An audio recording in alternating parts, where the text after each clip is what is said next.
Nouveau rebondissement dans l'affaire Théo. Bonjour à tous et à toutes. Un PV suggère que le jeune homme était un indique et aurait été violé par des dealers. Alors là, c'est une explication logique. Alors je vais vous lire l'article. Au lendemain du viol, parce que moi je me suis dit si viol il y a eu, c'est pas par la matraque du policier, ça s'est passé autrement. C'était ma supposition sur la vidéo précédente. Et aussi ces histoires, vous savez, de dealers et de tous ceux qui touchent à ça, là, qui cachent la drogue dans l'anus, etc. Vous avez qu'à taper, hein, anus, rectum, drogue, dealer, cachette, cachet, vous verrez tout ce qui sort. C'est très très courant tout ça. Alors, Théo, c'est peut-être une victime, mais qui s'est quand même interposée. Et si c'est une victime, je lui fais mes excuses, mais on ne comprend pas, et on comprend très bien pourquoi il a pu faire ce qu'il a fait. Alors, au lendemain du viol, je vais lire et commenter en même temps. Au lendemain du viol présumé de Théo Luaka, un brigadier du commissariat d'Aulnay a rédigé un procès-verbal faisant état d'actes de viol que les trafiquants de drogue du quartier faisaient subir aux indiques de la police. Diversion, point d'interrogation. Si viol il y a eu, pourrait-il être le fait de dealers du quartier qui auraient ainsi voulu punir Théo d'avoir fourni des informations à la police? Bonne question. Aussi incroyable que puisse paraître une telle supposition, on peut en tout cas s'intéresser de près à un procès-verbal pour le moins troublant qui a été remis par un brigadier du commissariat d'Aulnay-sous-Bois au lendemain de l'agression sexuelle présumée perpétrée par des policiers sur le jeune Théo Lucana. Nos confrères de Marianne révèlent que ce procès-verbal, adressé au commissaire divisionnaire Vincent Lafont, chef du 3e district de Seine-Saint-Denis, a été annexé à la procédure ouverte après le viol présumé subi par Théo. Il est daté du lendemain des faits, soit le 3 février. Il rapporterait des propos entendus 15 jours plus tôt par des policiers de police opérant dans la cité des 3000. Selon le PV, plusieurs policiers auraient été au courant d'une pratique sordide qui aurait cours dans le quartier. Les dealers, pour faire régner l'omerta, violeraient les personnes soupçonnées de fournir des indications à la police en jargon, les indiques, sur les points de vente de la drogue. Ça ne m'étonne pas du tout. Mais pourquoi évoquer ces faits en pleine affaire Théo? Est-ce simplement pour mettre en lumière la cruauté des dealers ou serait-ce un moyen de faire diversion en laissant entendre que Théo aurait pu être violé avant l'interpellation qui a mal tourné? C'est possible aussi. Vous savez, en ce moment, hein, ils font tout pour faire ils ont besoin de donner à manger, je dirais, aux médias. Il faut nourrir les médias parce qu'ils sinon ils n'ont plus rien à blablater autour de leur table ronde. Hein. Les analystes. Ah là là. Les pseudo-analystes. Dans le procès-verbal que s'est procuré Marianne, le brigadier raconte que le dimanche 15 janvier 2017, il était de ronde et patrouille anticriminalité dans le secteur du quartier de la Rose des Vents, là où Théo a été interpellé, et plus particulièrement sur le point de revente régulier de la place Jupiter. Le brigadier cite les noms du brigadier et des 3 gardiens de la paix qui l'accompagnaient et qui seraient donc en mesure de confirmer ce témoignage. Il poursuit en expliquant que, dans l'après-midi, alors qu'il interpelle un individu, 3 jeunes très impliqués dans le trafic, dont il cite les noms, expriment leur colère au sujet de cette interpellation qui, selon eux, aurait résulté de la présence de ce point de deal de nombreux indiques. Ça paraît évident. Hein.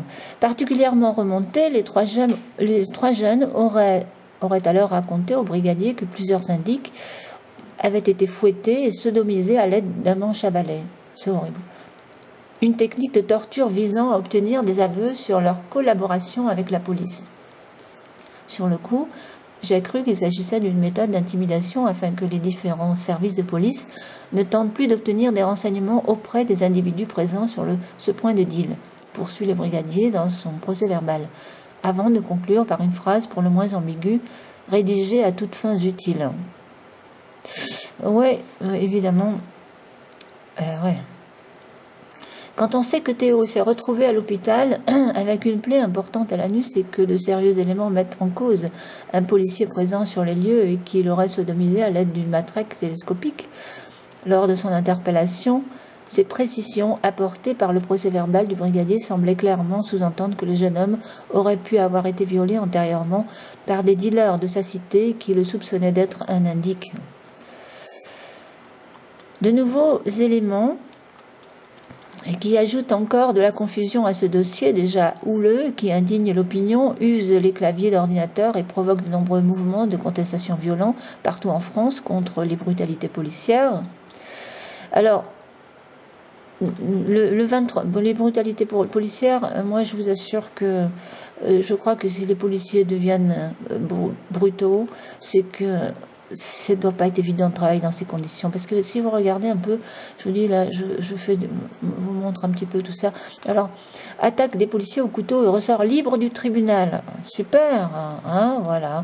La racaille, vous avez poignardé les policiers, regardez tous ces liens qui sortent, poignarder les policiers de partout, dans tous les pays, dans toutes les villes, les policiers se font poignarder. La jeune femme, j'ai déjà montré, mais poignarder, les jeunes femmes se font poignarder, regardez un peu tous ces liens.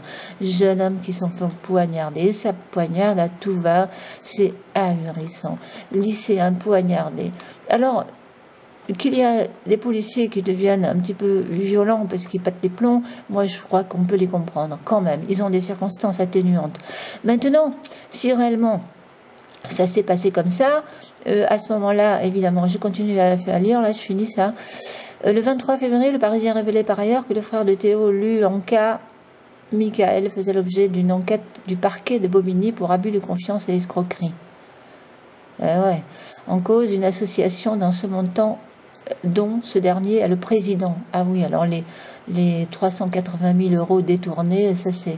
Enfin, qui auraient été détournés. Hein. Cette histoire-là, on n'en parle pas beaucoup. Hein. On parle beaucoup du détournement, enfin de l'enrichissement personnel de Fillon, de la petite affaire de l'emploi soi-disant fictif de Marine Le Pen. Ça, on en fait tout un plat. Hein. Ah, ils vont tout faire hein, pour essayer de les éliminer, ces deux-là, avant les élections. Et oui, les socialistes, hein, bravo. Mais ça, ils se mettent pas autour de la table ronde pour discuter de cette histoire-là, parce que c'est quand même énorme. Je sais pas, moi, c'est bien 380 000 ou plus, je sais plus. J'ai vu un nombre différent. Bon, bref. 600, ah non, qu'est-ce que je dis là, c'est écrit là. Alors, en cause d'une... Ayant pour but la lutte contre la violence, l'association aurait reçu entre juin 2014 et juin 2016 quelques 678 000 euros de subventions publiques qui devaient lui permettre d'embaucher des animateurs. Mais elle serait dans l'impossibilité de prouver la réalité des embauches, ni de justifier ce qu'elle a fait de cet argent. Voilà, alors moi j'aimerais bien qu'on fasse aussi du grabuge, hein, les médias, là, vous qui voulez quelque chose à vous mettre sous la dent, eh bien allez-y, faites un petit peu, hein, parlez-en autour de la table ronde, comme vous faites tous les soirs, hein, sur BFM, LCI et autres télé, là, ça blablate surtout, mais là, pas un mot, hein, là il n'y a plus personne. Alors...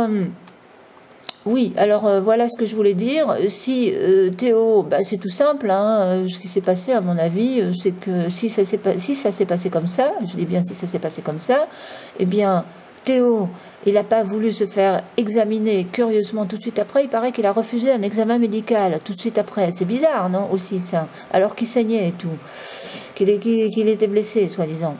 Et ensuite...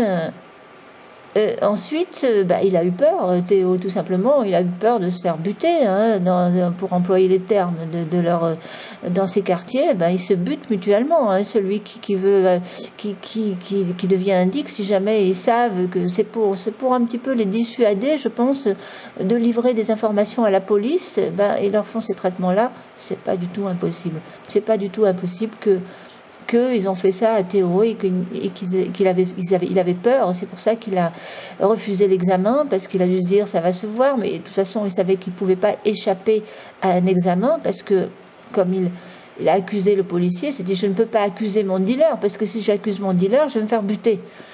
Donc, et ils vont bien voir que j'ai été violée. Alors, comment expliquer ça? La seule explication qu'il y avait, c'était de dire, c'est les flics, c'est le policier qui m'a violée, avec sa matraque télescopique, enfin, un truc comme ça.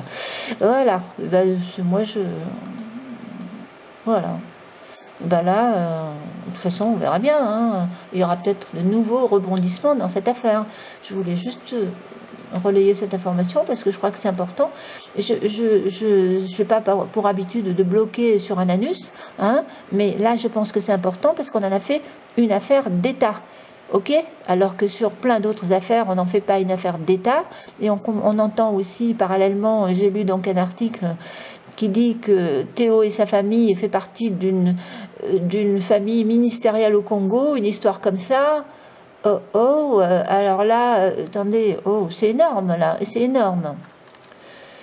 En plus de tout cet argent qui a disparu, et dont on ne parle pas. Alors moi j'aimerais beaucoup, hein, les socialistes, là, les politiques et les médias, hein, que vous preniez cette affaire et que vous épluchiez cette affaire. Ça, ce serait bien aussi, parce que sinon moi je vais faire du bruit sur toutes les affaires. Maintenant ça suffit. Voilà, je vais rester là et merci pour l'écoute et à bientôt. Alors, je fais mes excuses à Théo pour avoir osé supposer qu'il était peut-être gay. Remarquez, de nos jours, être gay, se faire sodomiser avec des objets sextoys, c'est tellement courant, hein, que c'est tellement normal, que voilà. Alors, s'il a été blessé parce que j'ai supposé ça, je lui fais mes excuses. Cela dit, il n'avait tout de même pas à s'interposer entre un policier dans l'exercice de ses fonctions et puis une autre racaille qui probablement avait des choses à cacher. Donc cette interpellation très musclée, ben oui, voilà, ça c'était peut-être un peu brutal, mais attendez, oh, il y a peut-être aussi hein, de quoi péter un plomb de temps en temps là, mais voilà. Bon, moi je pense que là, on en saura davantage, hein, voilà. Je ne veux pas être affirmative, on en saura davantage. Laissons la justice faire alors ce que ça me fait rigoler, c'est ceux qui disent ça, parce qu'ils s'imaginent que la justice aujourd'hui, elle est vraiment indépendante, qu'il n'y a pas des ripoux aussi au palais de justice.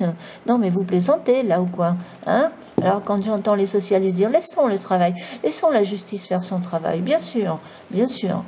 Allez, je vous laisse réfléchir et méditer là-dessus. Merci pour l'écoute.